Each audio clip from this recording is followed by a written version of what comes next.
नमस्कार। मैं पहले श्री सीएम मनगुली महाविद्यालय सिंदगी के प्राचार्य डॉक्टर ए.बी. सिंदगी जी, हिंदी विभागाध्यक्ष प्रोफेसर गणपति जी कांबळे, वेबिनार संयोजक डॉक्टर विनोद रोडनवर जी का आभारी हूँ कि मुझे ये अवसर प्रदान किया। इस वेबिनार का विषय है कोरोना के परिप्रेक्ष्य में साहित्य और समाज। चलिए मैं इस विषय पर अपनी राय प्रस्तुत करने का प्रयास करता हूँ। 2019 दिसंबर, जब कोरोना नामक बीमारी कोविड-19 नामक बीमारी चाइना में पहले आई, तब भारत में इसकी ये स्थिति होगी ऐसा हम लोगों ने नहीं सोचा था। आज भारत में लगभग 2 लाख से भी ज़्यादा मरीज है। उससे भी ज़्यादा भयावह की बात यह है कि 5,000 से भी अधिक लोगों की मृत्यु हो चुकी है। अमेरिका जैसे देश में 18 लाख से भी अधिक मरीज है और 1 लाख से भी ज़्यादा लोगों की मृत्यु हो चुकी है। इस संदर्भ में कोरोना के परिप्रेक्ष्य में साहित्य और समाज को देखने का जो प्रयास श्री सीएम मनगुली महाविद्यालय के द्वारा जो ये वेबिनार चलाया जा रहा है, यह प्रशंसनीय है। आज लोग अपने घरों में बैठे हुए हैं। उन तक आज भारत में हो रहे साहित्यिक और सामाजिक बदलाव को देखने का हम यहाँ पर प्रयास करते हैं। आज इस दौर में डिजिटलाइजेशन जैसे साहित्यकार, आज हमारे माननीय प्रधानमंत्री जी भी कई बार मीडिया के सम्मुख आकर लोगों को कोरोना से दूर रहने की सलाह तक दे चुके हैं। फेसबुक, यूट्यूब, ट्विटर के माध्यम से साहित्यकार, समाज कार्यकर्ता क्या है, लोगों को जागरूक करने का प्रयास कर रहे हैं। मैं इस अपने पत्र में डिजिटलाइजेशन, साहित्य और समाज और आर्थिक स्थिति, इन विषयों पर चर्चा करने का प्रयास करूंगा। आज साहित्य लोगों के बहुत दूर चला गया था। आज के संदर्भ में देखते हैं तो बहुत दूर जा रहा था, लेकिन कोरोना नामक बीमारी से लोग जब घरों में बैठे रहे, हर एक तरह से टीवी माध्यम के द्वारा लोग जुड़े हुए थे, मोबाइल के अंदर जुड़े हुए थे। कितना जुड़ सकते हैं। टीवी माध्यम के सभी धारावाहिक पुनर्प्रसारण होने लगे, जैसे रामायण, महाभारत, श्री कृष्ण, शक्तिमान जैसे धारावाहिक आने लगे। तो साहित्यकारों का दायित्व था कि अपने लोगों तक अपनी बात प्रस्तुत करें। मैं अपना प्रपत्र आपके सम्मुख प्रस्तुत करने का प्रयास करता हूं। कोरोना को लेकर चिकित्सा विभाग जहां उसका निदान खोजने में जुटा है, वहीं सरकारें अपने लोगों को बचाने में इस बीच लॉकडाउन के आतंकित आम जन अभी इसके असर को समझ नहीं पा रहे हैं। ऐसे में साहित्य जगत अपने ढंग से पाठकों के प्रति अपनी जिम्मेदारी निभा रहा है। साहित्यकार यह जानते हैं कि इस भयावह दौर में इस महामारी के शारीरिक इलाज जितना ही महत्वपूर्ण है, उतना ही इसके प्रभाव से जूझ रहे लोगों के मानसिक स्वास्थ्य की संरक्षा भी लोग नकारात्मक में न जाए और अवसाद के शिकार न हो, इसके लिए साहित्य जगत पुरजोर कोशिश कर रहा है। मई का महीना बीत गया। यह सिर्फ 3 महीने नहीं थे। लग रहा है यह 3 महीने की तरह नहीं बल्कि किसी सदी की तरह बीते हो। कोरोना वायरस की महामारी से बचने के लिए लागू लॉकडाउन ने बहुत कुछ बदल दिया है। यह बदलाव निरंतर जारी है। बदलाव की एक धार साहित्य में देखने को मिल रही है। किताबों को लेकर लोगों में रुचि बढ़ी है। इसका कारण यह भी हो सकता है कि भागती दौड़ती जिंदगी में अचानक से आए इस ठहराव में किताबें सच्ची साथी बनकर उभरी है। ऐसा ही कुछ आभासी या डिजिटल दुनिया में देखने को मिल रहा है। डिजिटल वाकई अपने आने वाला कल है, जिसकी केवल सूचना व संचार की ही नहीं, शब्द की दुनिया में भी अपनी धमक है। इसने दूर रहकर लोगों को पास कर दिया है। दूरी फिजिकल है, लेकिन एहसास और प्यार कतई दूर नहीं। फेसबुक लाइव हो या यूट्यूब लाइव, इसके ज़रिए लेखक पाठकों से सीधे जुड़ रहे हैं, उनसे बात कर रहे हैं, उनके सवालों का जवाब दे रहे हैं, उन्हें अपनी रचनाएं पढ़कर सुना रहे हैं। किसी के लिए यह सब नॉस्टैल्जिक करने जैसा है, तो किसी के लिए अपने चहेते चेहरे को अपने फ़ोन या लैपटॉप की स्क्रीन पर देखना रोमांच से भर दे रहा है।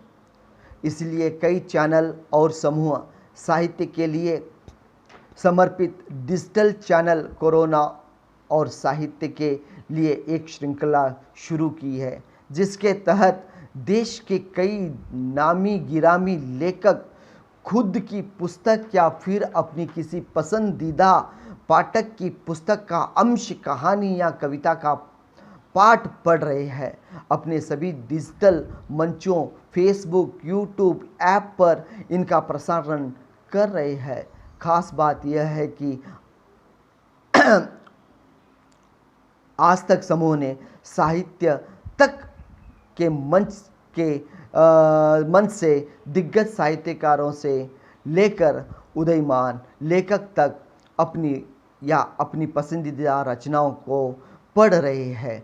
ऐसे लोगों में उदय प्रकाश, अश्विनी सांघी, प्रेम चोपड़ा, दिव्या प्रकाश दुबे, शशांक भारती आदि शामिल हुए हैं।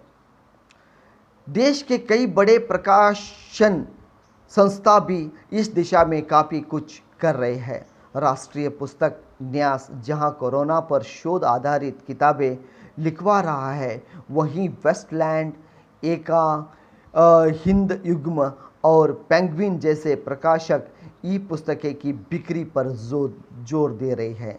वाणी प्रकाशन ने ऑनलाइन साहित्य महोत्सव 2020 के नाम से एक लाइव कार्यक्रम शुरू किया है।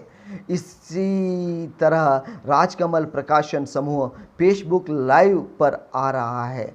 साहित्यकार अपने अनुभव बताते हैं। इस प्रकाशन समूह के प्रबंध निर्देशक अशोक महेश्वरी का कहना है कि लोगों का घर पर रहना ज़रूरी है, तभी हम महामारी की इस लड़ाई में जीत हासिल कर सकते हैं।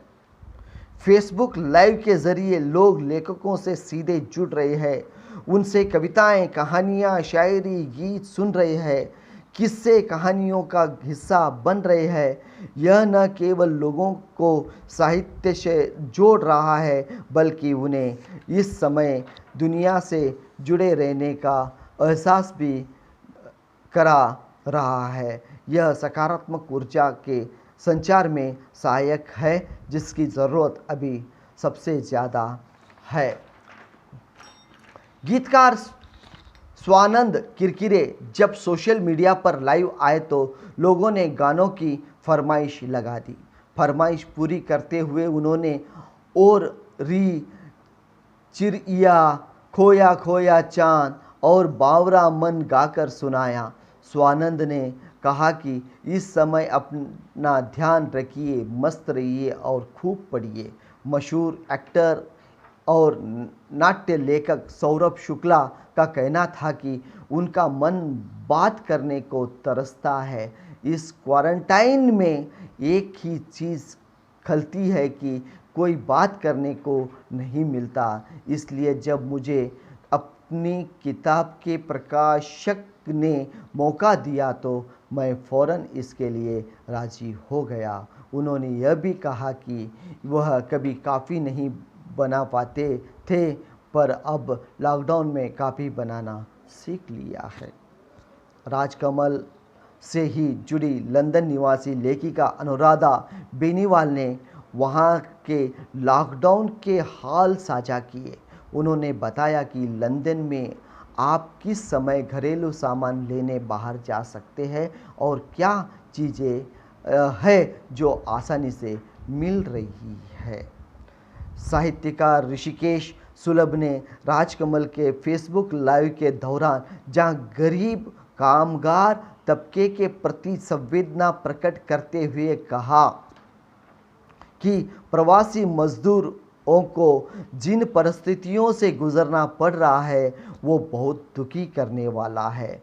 यह तनाव का क्षण है और उम्मीद है कि जल्द ही सब कुछ ठीक हो जाएगा। उन्होंने अपने नए उपन्यास अग्निलिख से अंश पढ़कर सुनाया। साहित्यकार और खान पान विशेषज्ञ पुष्पेश पंत ने तो अपने प्रशंसकों से अपने बचपन की याद भी शेयर की और कहा कि पहाड़ी होने के नाते मुझे ठंड के 4-5 महीने घर में बंद रहकर बिताने का अनुभव है। जब बाहर बहुत ठंड होती थी और बर्फ़ पड़ती थी, कहीं आ जा नहीं सकते थे। कुछ ऐसा ही यह 21 दिन का लॉकडाउन या एकांतवंश, ऐसे में इसे जितना हंसी खुशी बिताएंगे यह उतना सुकून से कट जाएगा। पुष्पेश तो रोज़ाना अपने प्रशंसकों से रूबरू हो रहे हैं। फिल्म निर्देशक अविनाश दास ने भोजपुरी और मैथिली के गीत सुनाकर सुनने वालों का मन मोह लिया। उन्होंने प्रकाश उदय की नई किताब अरज निहोरा से कई भोजपुरी गीत गाकर सुनाए। मैथिली के गीत उनकी स्वरचित रचनाएं हैं। विनोद कुमार शुक्ल की कहानी, कुंवर नारायण की कविताएं, गीतांजलि, शिवमूर्ति, अल्पना मिश्र का उपन्यास पाठ भी जारी है। लेखक गिरीन्द्रनाथ झा के पास गांव घर के किस्से हैं तो दास्तान गाहें हिमांशु वाजपेयी से शहरों के किस्से सुना रहे हैं।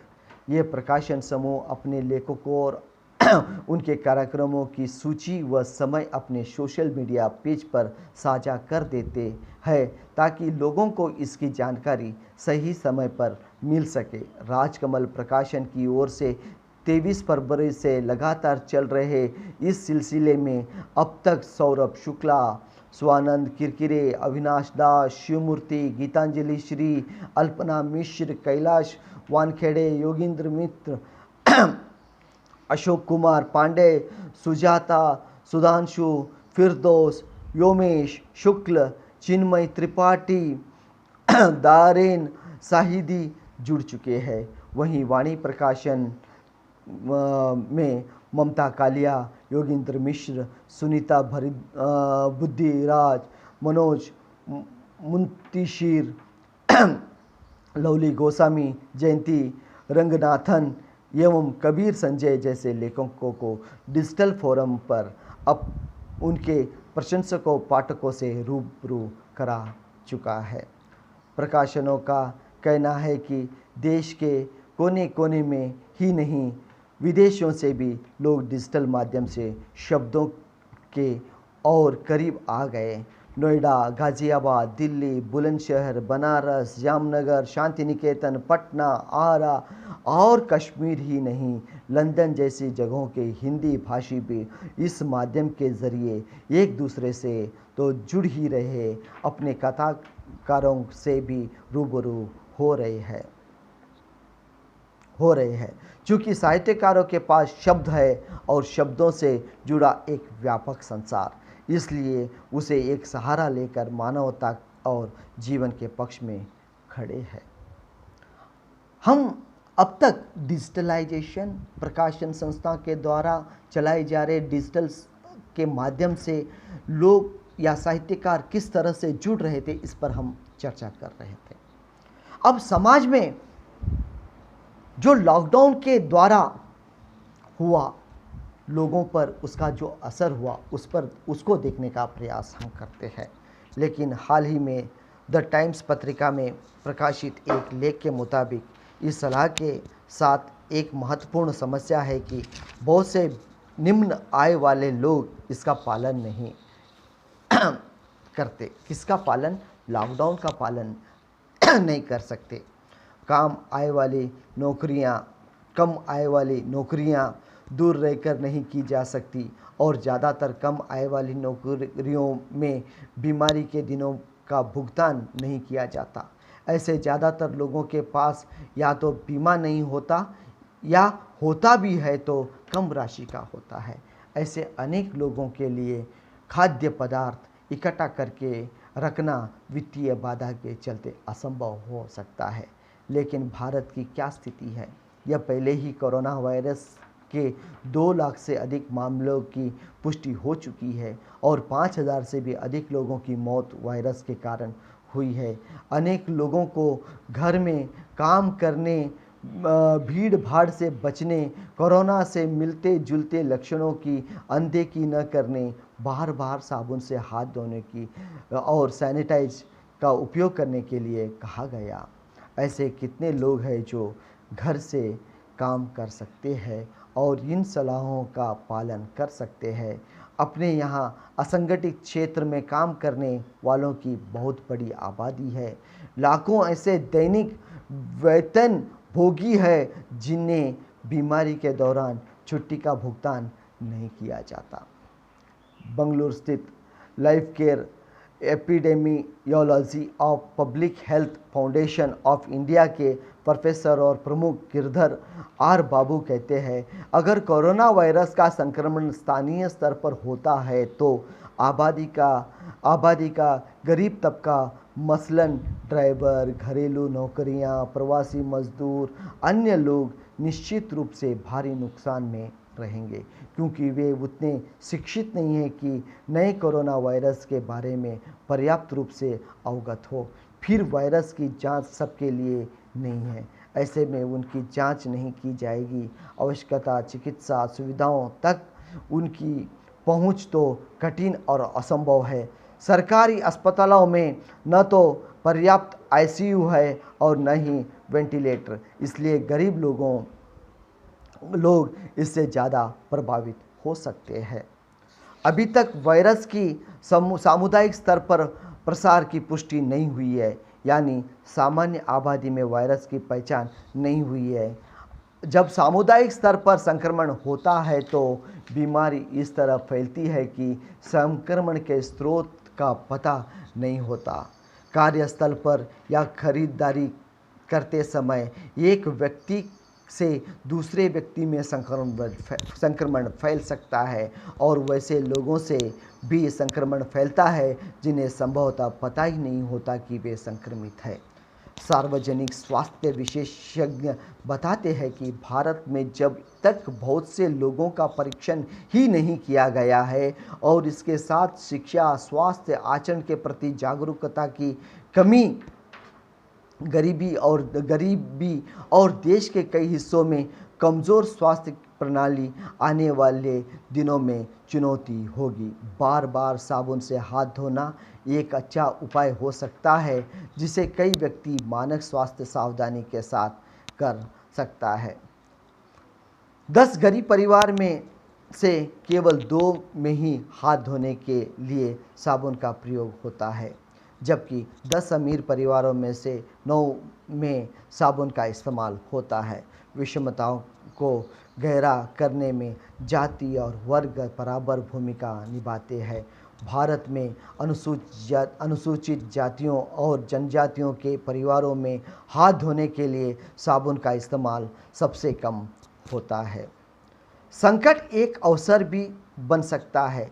वर्ष 1994 में सूरत में प्लेग का प्रसार किस तरह स्थानीय प्रशासन में सुधार की वजह बना था, इसे लोग जानते हैं। 1990 के दशक के मध्य और उत्तरार्ध में सूरत के दो नगर आयुक्तों एस.आर. राव और एस. जगदीशन के प्रयासों से कचरा संग्रह और सड़कों की सफाई में आमूलचूल परिवर्तन आया। होटलों में स्वच्छता मानकों को लागू किया गया और मलिन बस्तियों में पक्की सड़कों और शौचालय की व्यवस्था की गई। ऐसे ही दूसरे बदलाव के फलस्वरूप एक गंदा, बाढ़ प्रभावित और बीमारी से ग्रस्त शहर सूरत देश के स्वच्छ शहरों में से एक बन गया। जनसंख्या में तेजी वृद्धि बावजूद मलेरिया जैसे मच्छर जनित पॉजिटिव रोग के मामले सूरत में तेजी से घटे हैं। कोविड-19 एक नया वायरस है। इसका अब तक कोई टीका नहीं बना है, लेकिन बुनियादी स्वच्छता और रोकथाम के उपाय बहुत मायने रखते हैं। भारत में केरल की काफ़ी प्रशंसा हुई है कि उसने कोविड-19 मामलों को कैसे संभाला है, लेकिन हर भारतीय राज्य केरल नहीं है जिसके पास साक्षर आबादी और उत्कृष्ट स्वास्थ्य प्रणाली है। अगर इस वायरस का संक्रमण सामान्य आबादी में फैलता है तो रोकथाम के उपाय बेहद महत्वपूर्ण होने वाले हैं, क्योंकि ज़्यादातर राज्यों में स्वास्थ्य प्रणाली उतनी मजबूत नहीं है। तेज शहरीकरण के ने कमज़ोर शहरी स्वास्थ्य प्रणाली पर जिस तरह दबाव बनाया है उसमें महामारी को कैसे रोकना है, सिर्फ यह जानना पर्याप्त नहीं, लगातार सतर्कता और क्रियान्वयन की सब कुछ है। साहित्यकार अलग अलग समय में ऐसी महामारी, आज कोरोना नामक महामारी हमारे सामने खड़ी हुई है। इससे पहले प्लेग थी, स्पेनिश फ्लू था, जैसे अलग अलग महामारियां बीते समय में आ चुकी है। उस संदर्भ को लेकर साहित्यकार क्या सोचते थे, इसको देखने का प्रयास हम करते हैं। ऐसी वैश्विक महामारी अपने समय और भविष्य को प्रभावित करती आई है। राजनीति और भूगोल के साथ समाज और साहित्य भी इससे अछूता नहीं रहा है। दुनिया जब किसी विपदा में घिरी है तो सांस्कृतिक अभिव्यक्तियों में भी उनका असर हुआ है। प्लेग, चेचक, इन्फ्लुएंजा, हैजा, तपेदिका आदि बीमारियों ने घर परिवार ही नहीं शहर के शहर उजाड़े हैं और पीढ़ियों को एक गहरे भय और संत्रास में धकेला है। चेचक को दुनिया से मिटे 40 साल से ज़्यादा हो चुके हैं। पिछले साल दिसंबर में विश्व स्वास्थ्य संगठन ने इस बात का जश्न भी मनाया था, लेकिन 20वीं सदी के शुरुआत वर्षों में ये भीषण महामारी के रूप में करोड़ों लोगों को अपना ग्रास बना चुकी थी। रविंद्रनाथ टैगोर की काव्य रचना पुरातन भृत्य में एक ऐसी व्यक्ति की दास्तान पिरोई गई है जो अपने मालिक की देखभाल करते हुए चेचक की चपेट में आ जाता है।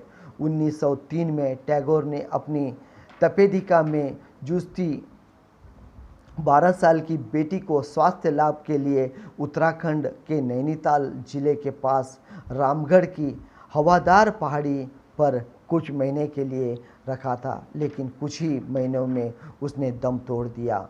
4 साल बाद बेटा भी नहीं रहा।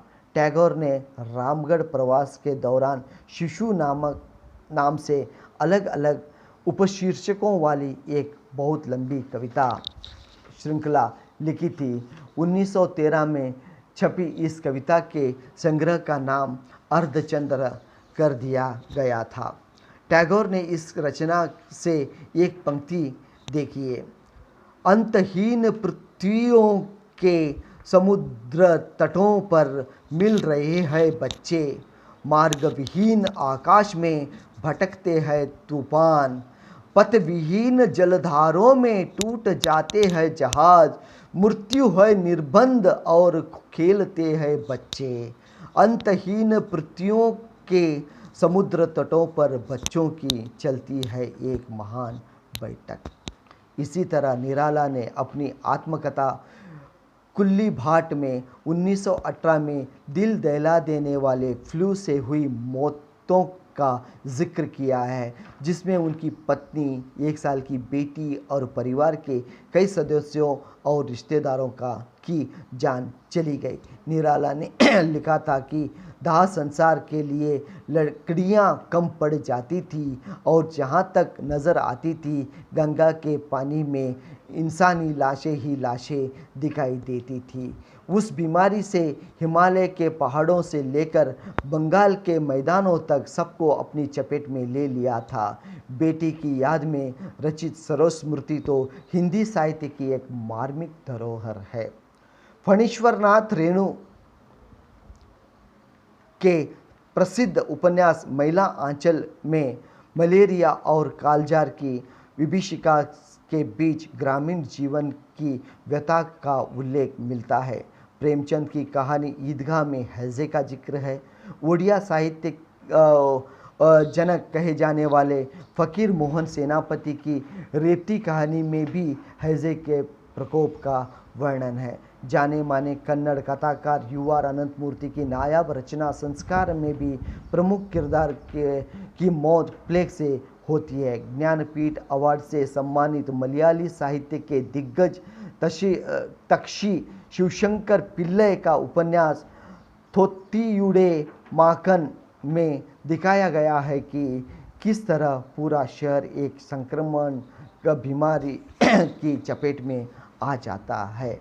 महामारी के कथानक पर केंद्रित अतीत साहित्यिक रचनाएं आज के संकटों की भी शिनाख्त करती है।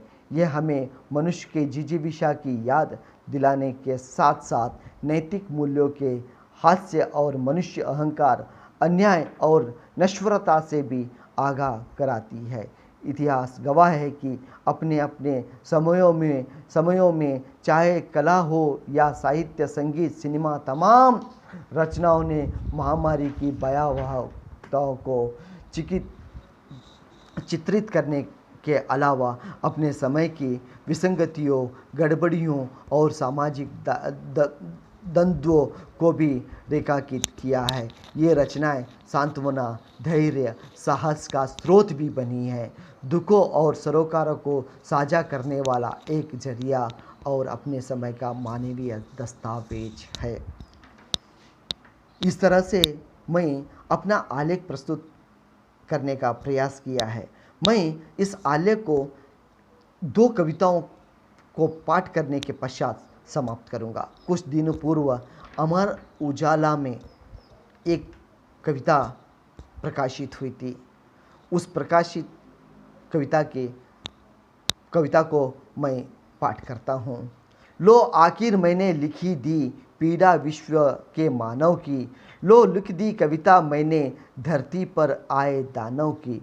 लिख दिया लेखनी से मैंने महामारी का काला परचम, मानव की कुछ भूलों से कैसे निकला मानव का दम।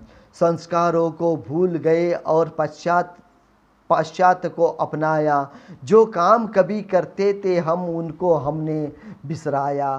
कंद मूल फल भूल गए हम, लेग फीस हमें भाया, फिर कोरोना के चक्कर में हम कोई देखा पछताया।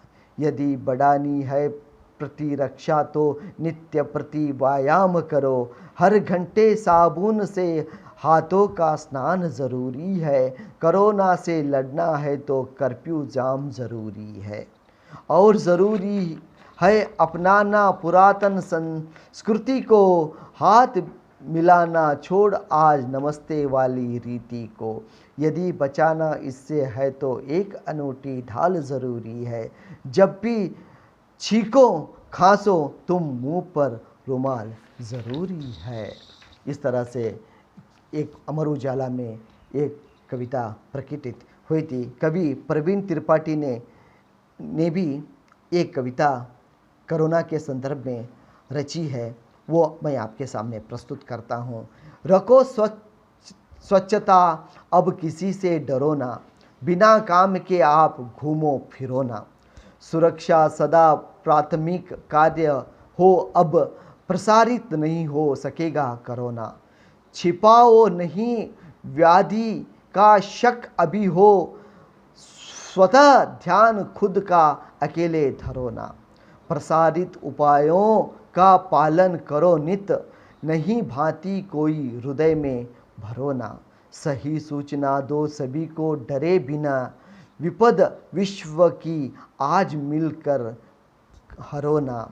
महामारी या प्राण लेती अचानक, बिना जानकारी कभी मत मरो ना। भले ही इसी में चिकित्सा करो तुम, अगर छूट गया हो कहीं से करो ना। धन्यवाद। मुझे इस वेबिनार में अपनी बात रखने का जो मौका दिया, उन सभी को मैं धन्यवाद देता हूँ। नमस्कार।